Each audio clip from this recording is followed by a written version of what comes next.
Tall Love. Chapter 14. Hi Mum, I'm so sorry we couldn't make it last week. We had unannounced guests from Sweden, Bretta's mother and sister. Their visit was brief and pleasant, but it understandably influenced our plans to come and see you. However, nothing's going to stop us from doing that over the next weekend, so be warned and stay cool. Remember my last letter, okay? See you in a few days. Can't wait, Rob. The preparations weren't long. All they needed for a short break in his hometown were basic things like toiletries, a couple of shirts each, plus a cocktail dress and a suit, just in case. Robin knew that those just-in-cases could happen at any time with his parents. They were quite spontaneous in throwing garden parties at very short notice, sometimes simply to celebrate his arrival. They had an hour to spare before leaving for Paddington, where their train departed from. Bretta asked Robin to double-check the essentials and went to the bathroom. He opened the suitcase. Everything was where it should have been, footwear on the bottom, then the jacket and the dress, scarves and shirts, toothbrushes, etc., etc. He zipped the case shut, turned around, and saw Bretta's trousers hanging on the chair backrest. He knocked on the bathroom door and shouted to be heard through the noise of the running water. "Are your black trousers to be packed?"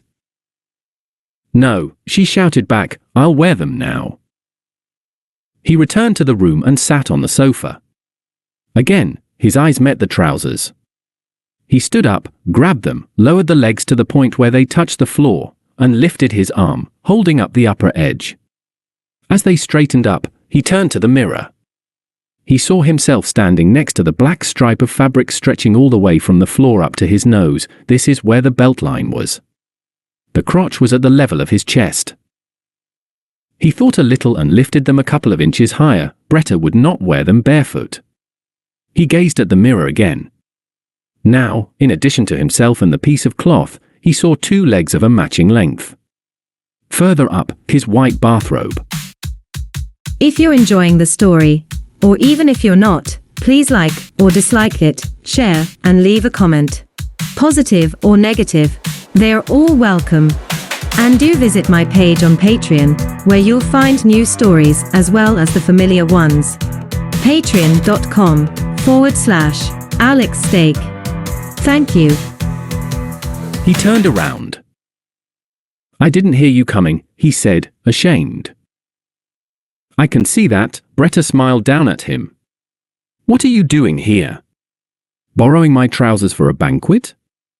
I think you'd better drink and eat as much as you can beforehand." "Drink and eat?" "Well, you risk staying sober and hungry otherwise. You won't be able to put anything into your mouth, it'll be covered by the fabric." She laughed, knelt, and hugged him. "Honestly, my little pervert, they seem a little big for you, but I wouldn't mind borrowing them to you."